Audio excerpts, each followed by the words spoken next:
but I'm just a rock chick. I would describe my music and my sound as Avril Lavigne. It's the best damn thing.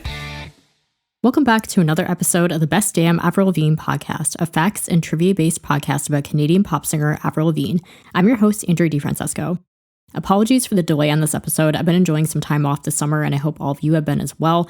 I took some time off for vacation, and my husband and I went to a couple of concerts, though sadly not Avril's. We attended Weird Al's show at Bethel Woods, coincidentally the same venue where Avril concluded this leg of the tour. And in between songs, he played some video clips on screen from over his career, including his hilarious fake interview with Avril from 2003, so that was a really nice surprise to see. And we also attended that Coldplay show heard around the world at Gillette Stadium, and I also had to prepare for a medical exam, so I wanted to wait until all of that was sorted out before returning to the podcast.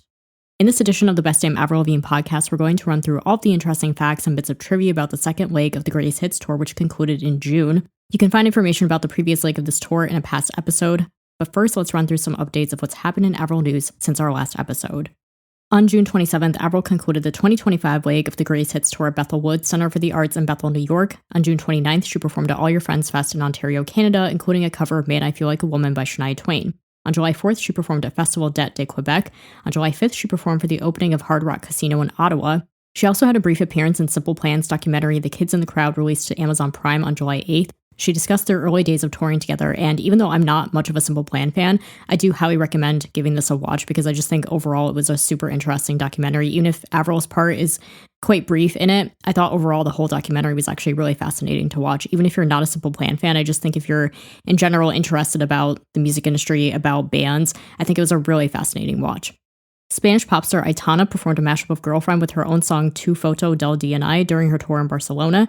On August 1st, Lauren Christie released her album There Hits My Way, featuring reimagined versions of songs she's written, including Complicated, Skater Boy, and I'm With You. And on the same day, Avril released a brief behind-the-scenes video for the making of the Young and Dumb music video, which revealed the video had been shot on April 14th. And now let's cover all the facts, bits of trivia, and changes made to the 2025 leg of Avril's Greatest Hits tour. The Greatest Hits Tour 2025 is a continuation of the tour which began in 2024. The 2025 leg began on May 18th at Avenir Centre in Moncton, New Brunswick in Canada and concluded on July 4th at Festival d'Eté de Quebec.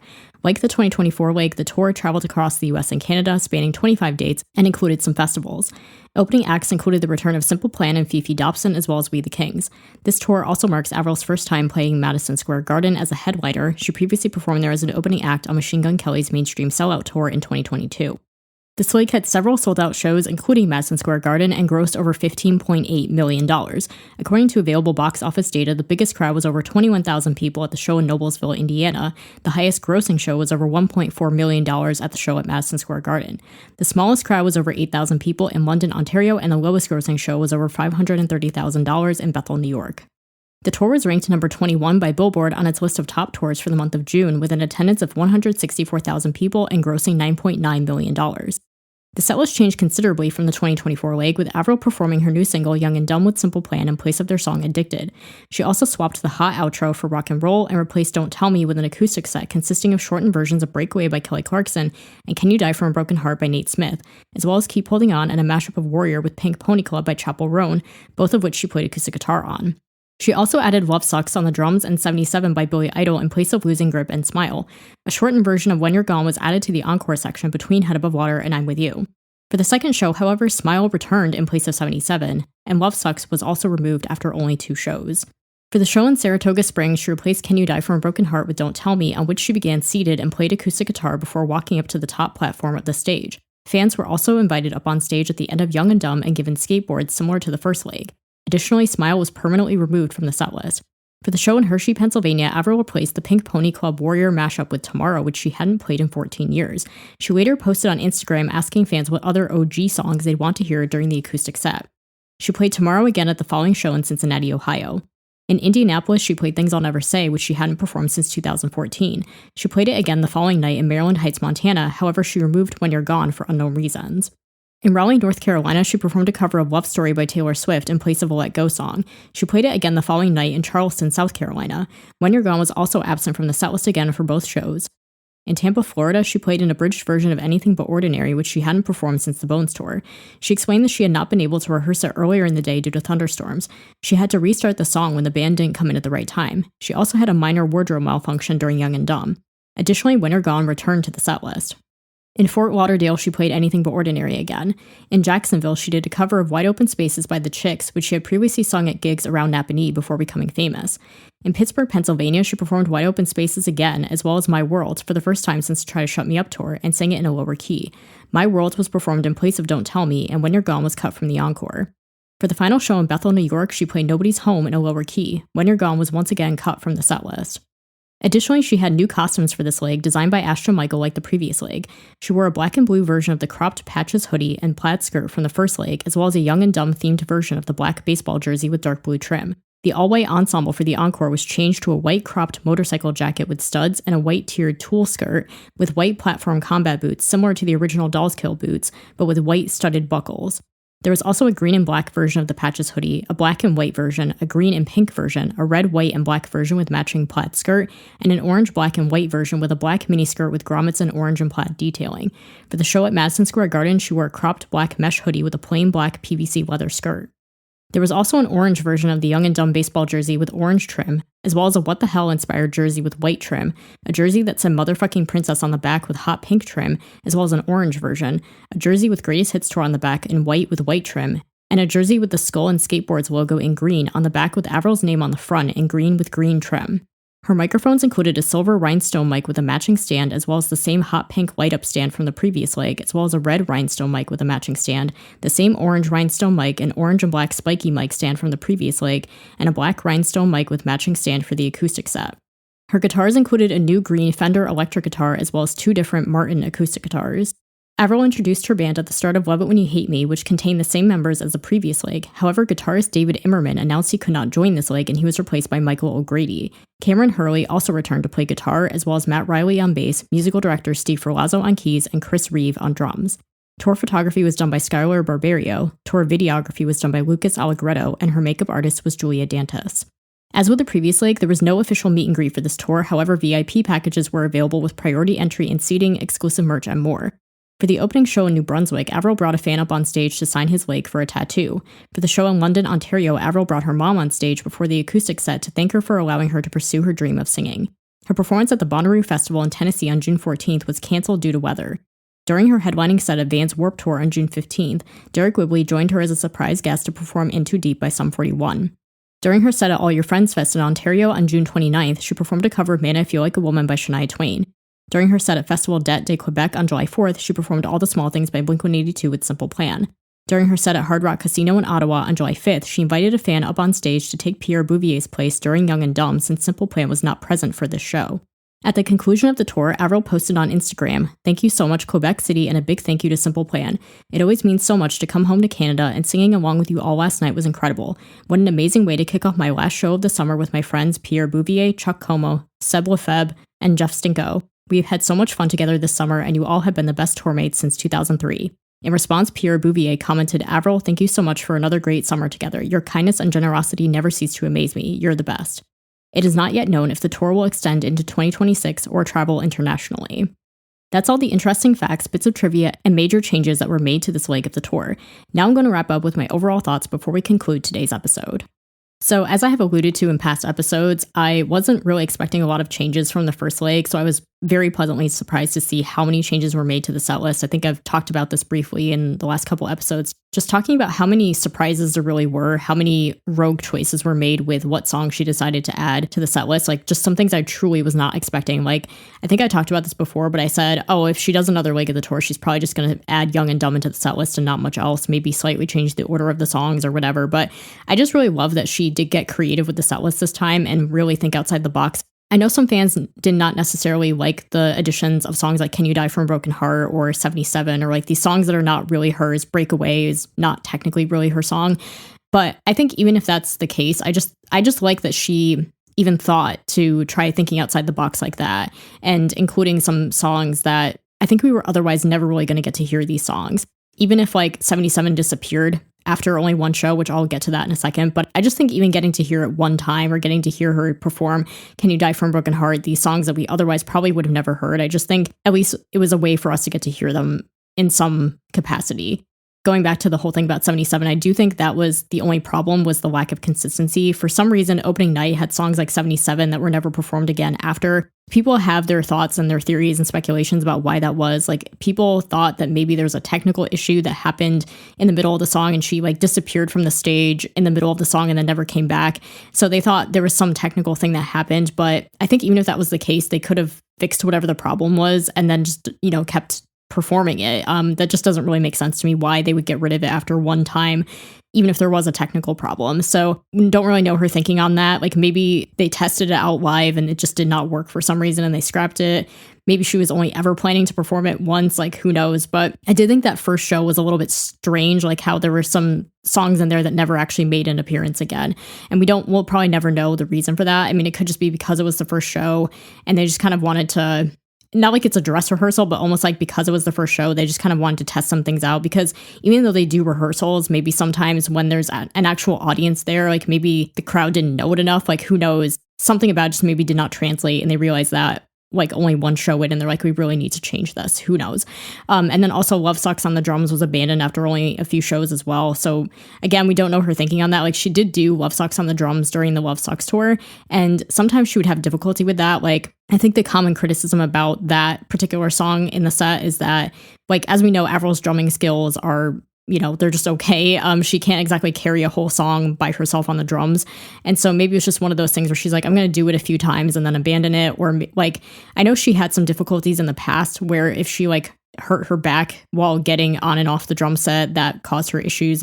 Maybe there was just something about it that was not working and she's like, I'll only do it a few times and then we'll change it to something else. But regardless, I think it was at least neat to see that, like on the first night, just see a little bit of creativity, even if they did end up deciding like, hey, this doesn't work, let's change it. And also, I think we kind of have to appreciate her flexibility on that, because I do think sometimes, at least in the past with a lot of her tours, Avril can be quite maybe like rigid sometimes in her sets. And like, yes, there are some things with live shows that like everything is timed out a certain way, and there's things that line up with the production elements that like you can't just make on the fly changes necessarily, because there's a lot of things that all line up together that have to be in sync with each other, and there's production elements involved. And this is easily the biggest stage show that she's ever done, and there's a lot going on behind the scenes with like lighting and video screens and things like that. So like, she has to be rigid in her set list to a degree, and I get that. But I think sometimes it's almost like she was a little too stuck in her comfort zone with things. And I think it's the sign of a good performer to realize what's working and what's not, even if they tried all this out in rehearsals and it was working okay, and then they get to that first live show and something happened. A true great artist, somebody that's got a really professional crew with them, should be able to adapt when things are not working and say, hey, you know what, actually this isn't working the way that we thought it would. And instead of just like cutting these songs and never performing them again, or like, playing something that's easy that we could just, easily play, some other hit that she has. The way that they were able to adapt and like get rid of some of these songs and replace them, like let's bring back Don't Tell Me Then, and let's bring back Smile, and let's do this acoustic set, which I'll get to that in a second as well, talking about that acoustic set that she added. The idea of the Warrior Pink Pony Club mashup, like all these kinds of creative out of the box solutions to things like, hey, this song isn't working, but maybe we can try this instead.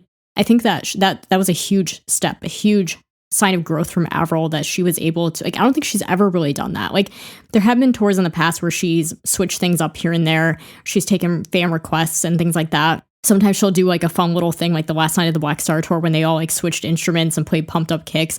Like, she'll occasionally do things like that. But I think the fact that she really seemed to challenge herself this time around, like I said, with doing that acoustic set and doing a different song every couple shows, like she has never really done that. And I think we kind of have to credit Taylor Swift in a way for that, because I think when Taylor popularized doing a surprise song, every single show it was different, or then she started incorporating mashups and things like that. And, it was such a fun thing for the fans that they never knew what song they were going to get. And it always drew such positive reaction, like no matter what the song ended up being. It was such a fun element of the show for fans. And that was kind of the only thing that got to change, because everything else had to be so much consistent and the same every single show. And I think other artists started doing it as well. Like I said, my husband and I attended a Coldplay concert recently, and they're doing the same thing where like they're on the B stage and they pull a fan up onto the stage and they sing like whatever the fan wants to hear, or they just improvise the Jumbotron song where he picks like different people out of the audience and makes a little song about them. That's completely all improvised. And so I think nowadays, I think there is a higher expectation with concerts and live shows where people like with the internet, we already know going into the show what the songs are going to be. Like I said, we even saw Weird Al's tour, and like I knew what the songs were going to be going in, but he does do a different cover every few shows. Like he kind of rotates different cover songs in.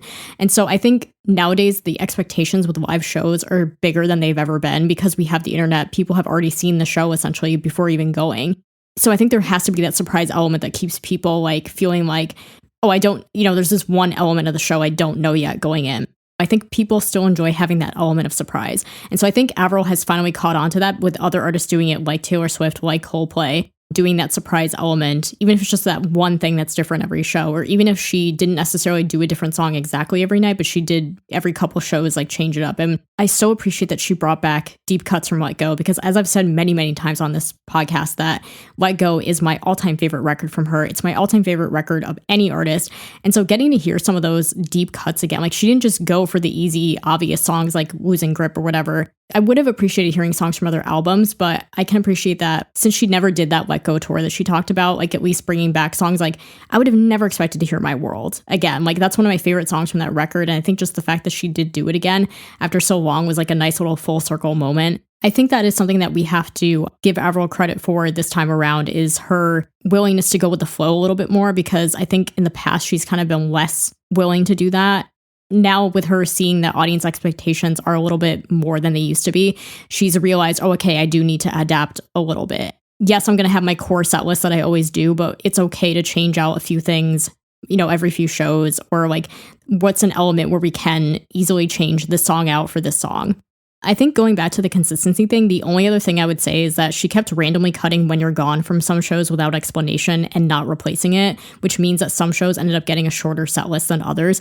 So why should we cut When You're Gone? I think I can sort of understand it. I've said before that I know a lot about vocal care and singing technique and stuff like that. Like I took vocal lessons for a couple of years, and so I know some things about vocal care and technique and stuff like that. And so When You're Gone is a challenging song to sing. It got moved to the encore for this leg. So that whole encore is just ballad after ballad. And I can see maybe some nights, maybe if her voice just was kind of getting a little fatigued or something, and she felt like I need to trim something, like one of the more vocally challenging songs.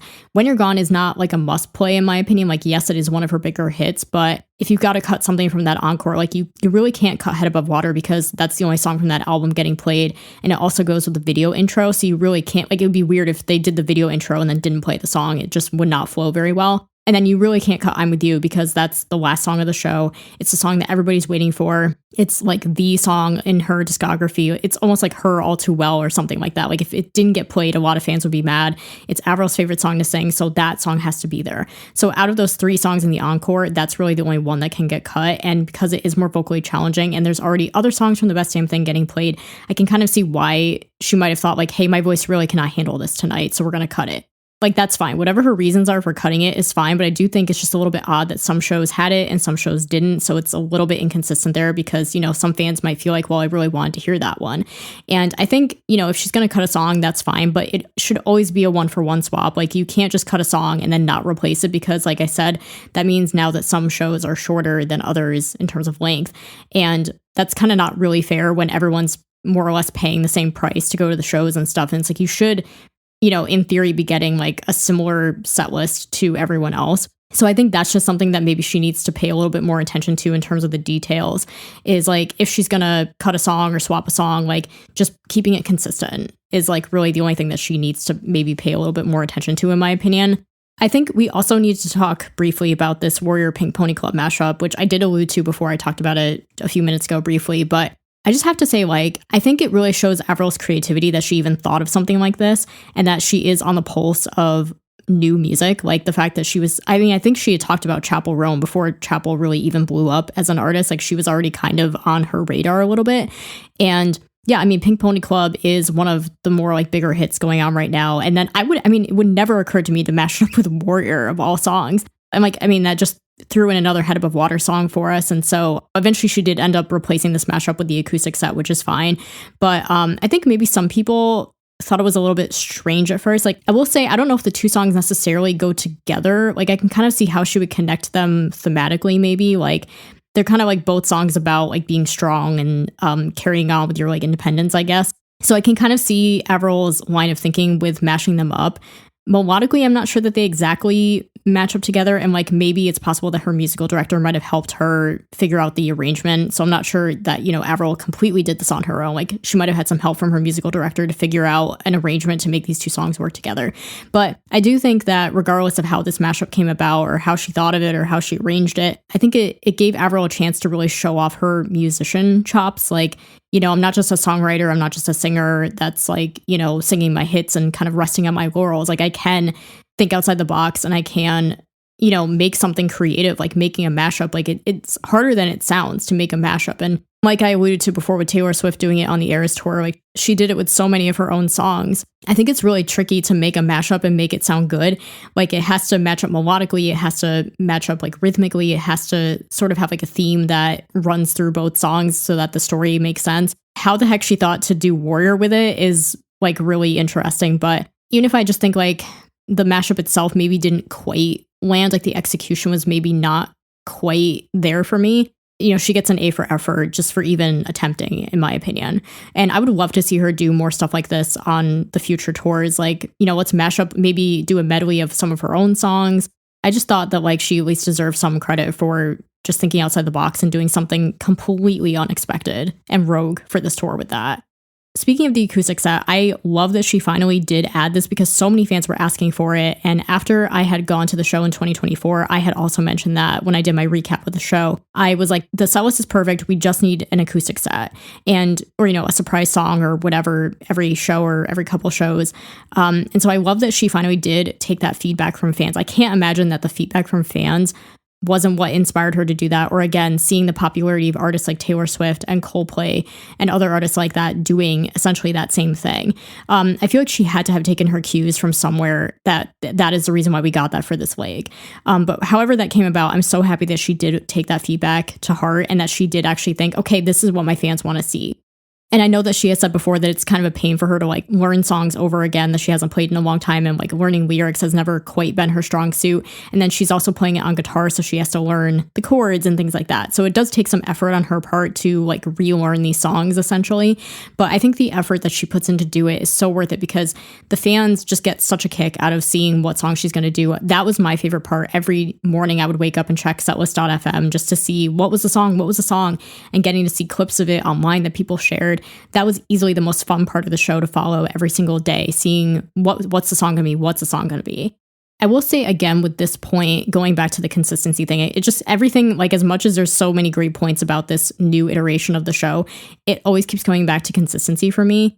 I wish that she had stuck strictly to playing deep cuts for the acoustic set because while I did enjoy her random covers of Love Story and Wide Open Spaces, like I'm a huge Taylor Swift fan, I thought, you know, Wide Open Spaces just suited her voice so well. It was so cool to hear her bring that song back. Like when we would see those videos of her singing it around Napa Knee, and it was a full circle moment to hear her bring that song back. And I mean, she sounded phenomenal on it. Like, I mean, she needs to make a country album, just saying. But anyway, hearing her do those random covers of Love Story and Wide Open Spaces, like as much as I liked them, it was a little bit, it just feels kind of like a little bit, not like unfair, but in a way, because it's like if I had been at that show and I was expecting to hear one of her own songs and then I'm just getting like a cover, it would feel kind of like womp womp, you know?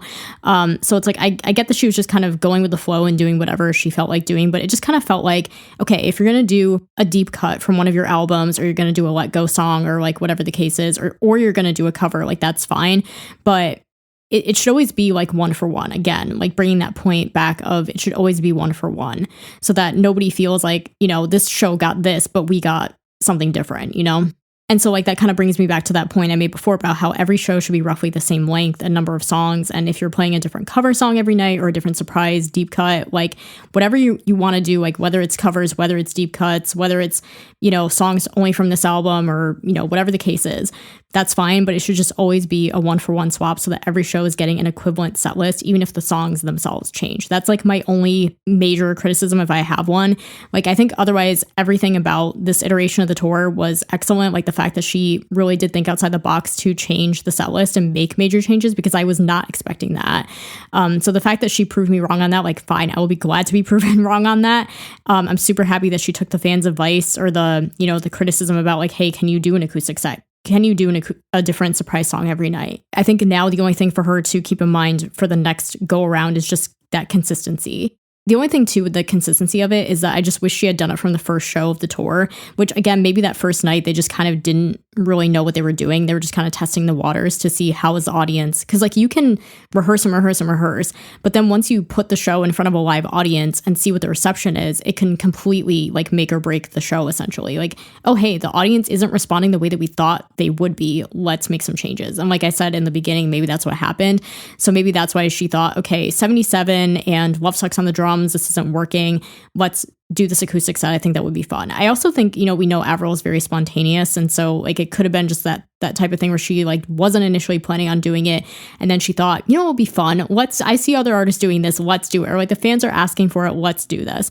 But yeah, just again, like just the only major issue with this is the consistency of just like doing it from the first show, changing up the song, if you're going to do it once, a different song every show, or changing it up every couple of shows, like whatever your pattern is, just stick to the pattern, because fans like to feel like they're getting a roughly equivalent show to everyone else.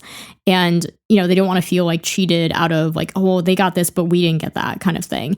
And so I think it would just help to avoid a lot of disappointment. Like, just frankly, if I had been to like the first show and then I saw that other people got like a surprise Let Go song, I would have been like a little disappointed, if I'm being honest. So, I mean, I'm not trying to say like that fans are entitled to certain things, or like, the artists, they work so hard to put on these shows, and like, they're just doing their best to give the best show that they can give. And like sometimes, things are just going to work out a certain way, and life's not always fair. And sometimes, somebody's going to get this song, or somebody's going to get a longer show than this one, or whatever. Like things happen. But I just think that is an important thing to keep in mind, is the consistency, consistent quality, consistent performance. And that is something that I also think she did a good job on with this tour, with this leg, is that she really kept up, I think, the same energy, the same vocal performance, like everything, same stamina, like all of that was consistent throughout the whole tour from what I saw. I don't think she honestly had any bad nights. If she did, I think that she handled it really well. Like, I mean, sickness and things like that, fatigue towards the end, like that's going to happen. But I think that she handled herself really, really well in terms of, if there was anything that was consistent, I think the actual quality of her performance was the thing that did remain consistent. So now she just has to keep that up with the set list. Like just make the length of the shows, the number of the songs, the, swapping one for one. That's the only thing that needs to just remain consistent. Just one last point about that acoustic set. I just want to say that I hope she keeps it for future tours, and that she varies up the songs more, like playing songs from other albums. Like when she said OG songs, I think a lot of fans were confused about, does that mean like the first 3 albums, or does that only mean Let Go? Like, what does that mean? So she did mostly end up playing songs from Let Go, except for Nobody's Home, because so many fans were begging to hear that one. So that was like the only one that ended up not being from Let Go. But I mean, I would have loved to hear some songs from Goodbye Lullaby that have never been played, like Darlin'. I have always wanted her to play that, like even just once. There's so many songs that have never been performed from like Head Above Water and Love Sucks. Like there's so many songs in her discography that have never been performed. And yeah, I just think if she's to keep this idea around for the next leg or the next, future tours, which I hope she does, just expanding the catalog, expanding the options into other albums besides just Let Go. Like, I mean, don't get me wrong. I loved hearing the songs from Let Go. I loved hearing the deep cuts. But, again, just kind of continuing to think outside the box and being like, well, we did this. Let's see how much more we can like kind of push the envelope with this, and like how much more can we keep expanding it. So moving on to some other points of the show, I liked that there were some production changes in terms of the lighting, the staging, and new costumes or new variations of the first leg's costumes, like just keeping things fresh. But because Ashton Michael was still the designer, like there was still a common theme, through all the outfits. Like they were all basically similar to the first leg's costumes, but just, maybe some new patterns, new color schemes. There was still like a consistency there. Like there was still a theme kind of running throughout the outfits, but just some new variations so that, just kind of kept things fresh. And believe it or not, between the 2 versions of the encore outfit, I guess there might be some disagreement about this online in the fandom, but I guess between the 2 versions of the encore outfit, like some people prefer the original version of the costume more than the new version. I have to say, I mean, I didn't mind the first leg's version, but I think I honestly have to say I like this new version better. I don't know why, because it almost looks like the kind of thing that really should not work. Like it's a lot of different fabrics and materials that don't look like they should all go together. And I think a lot of people are, thinking like because Avril is so short that putting her in like weird length clothing sometimes doesn't always work for her like body type, I guess.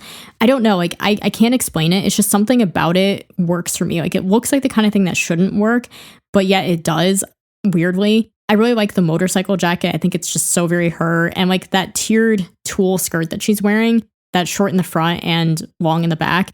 Ordinarily, that would be the kind of thing that I would think is ugly, but for some reason, I don't know. I think maybe she just wears it well. I don't know.